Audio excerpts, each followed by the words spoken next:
بسم اللہ الرحمن الرحیم۔ السلام علیکم۔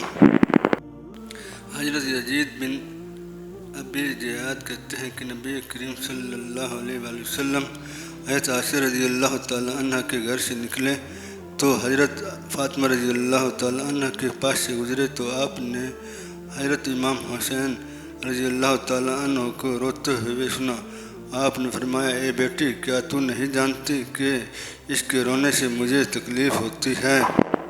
حضرت سعید بن مسیب رضی اللہ تعالیٰ عنہ فرماتے ہیں کہ حضرت سعد رضی اللہ تعالیٰ عنہ کی لونڈی نکلی، اس کا نام زیرہ تھا۔ اس نے نئی قمیض پہنی ہوئی تھی، ہوا کی وجہ سے اس کا جسم ننگا ہوا۔ حضرت عمر رضی اللہ تعالیٰ عنہ نے اپنا درہ اٹھایا اور اس پر سختی کرنے لگے۔ اس حالت میں حضرت سعد رضی اللہ تعالیٰ عنہ آئے تاکہ آپ کو روکیں۔ انہوں نے ان پر بھی اپنا درہ پکڑ لیا۔ حضرت سعد رضی اللہ تعالیٰ عنہ نے حضرت عمر رضی اللہ تعالیٰ عنہ کے لیے بد دعا کرنے لگے۔ حضرت عمر رضی اللہ تعالیٰ عنہ نے درہ پکڑا اور فرمایا، آپ قصاص لے لیں۔ حضرت سعد رضی اللہ تعالیٰ عنہ نے حضرت عمر رضی اللہ تعالیٰ عنہ کو معاف کر دیا۔ حضرت ابو رافع رضی اللہ تعالیٰ عنہ سے روایت ہے کہ حضور کریم صلی اللہ علیہ وآلہ وسلم نے فرمایا، حضرت امام حسن و حسین کے کان میں اذان دی جس وقت ان کی ولادت مبارک ہوئی، اور ان کے متعلق حکم دیا کہ ان کے بال اتار کر چاندی کے برابر صدقہ کرو۔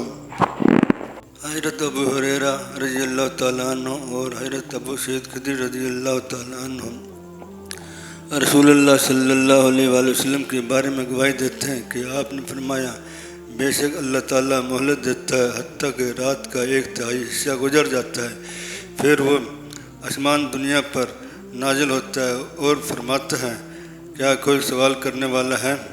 کوئی توبہ کرنے والا ہے؟ کیا کوئی گناہوں سے بخشی مانگنے والا ہے؟ ایک شخص نے آپ سے پوچھا، کیا یہ رحمت و برکات کا سلسلہ طلوع فجر تک جاری رہتا ہے؟ آپ نے فرمایا، ہاں۔ حضرت ابو ہریرہ رضی اللہ تعالیٰ عنہ بیان کرتے ہیں کہ رسول اللہ صلی اللہ علیہ وآلہ وسلم نے فرمایا، جس شخص نے ان فرض نمازوں کی حفاظت کی وہ غافلوں میں نہیں لکھا جائے گا، اور جس نے ایک رات میں 100 آیات تلاوت کی وہ بھی غافلوں میں شمار نہیں ہوگا، یا اسے فرما برداروں میں لکھا جائے گا۔ اور رسول اللہ صلی اللہ علیہ وآلہ وسلم نے فرمایا، افضل اعلیٰ کلمات 4 ہیں، سبحان اللہ، الحمدللہ، لا الہ الا اللہ اور اللہ اکبر۔ حضرت سیدنا علی بن ابی طالب رضی اللہ تعالیٰ عنہ کا بیان ہے کہ ایک دفعہ رات کے وقت رسول اللہ صلی اللہ علیہ وآلہ وسلم میرے اور فاطمہ کے پاس آئے اور فرمایا، تم نماز تہجد کو نہیں پڑھتے؟ میں نے عرض کی، اے اللہ کے رسول، یقیناً ہمارے نفس اللہ تعالیٰ کے ہاتھ میں ہیں، بس اگر وہ ہمیں اٹھانا چاہے گا تو اٹھاوے گا۔ یہ بات سن کر نبی کریم صلی اللہ علیہ وآلہ وسلم واپس پلٹ گئے اور مجھے کوئی جواب نہ دیا۔ پھر میں نے آپ کو مڑتے ہوئے اپنی ران پر ہاتھ مارتے ہوئے دیکھا اور یہ فرماتے ہوئے سنا، انسان ہمیشہ سے ہر چیز سے زیادہ جھگڑیلو ہے۔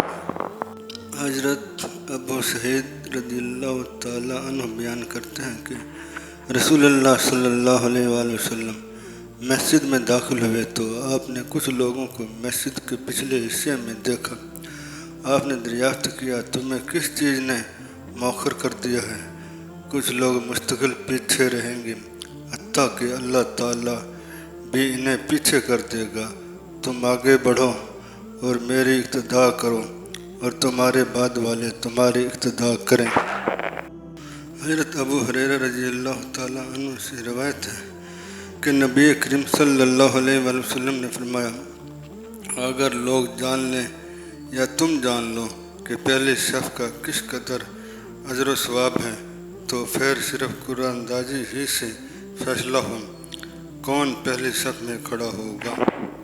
حضرت عبداللہ بن سعد رضی اللہ تعالیٰ عنہ بیان کرتے ہیں کہ میں نے رسول اللہ صلی اللہ علیہ وسلم سے اپنے گھر میں نماز کی ادائیگی اور مسجد میں نماز پڑھنے کے متعلق پوچھا تو آپ نے فرمایا تم دیکھ رہے ہو کہ میرا گھر مسجد سے کتنا قریب ہے، لیکن فرض نمازوں کے علاوہ مجھے مسجد کی نسبت اپنے گھر میں نماز پڑھنا زیادہ محبوب ہے۔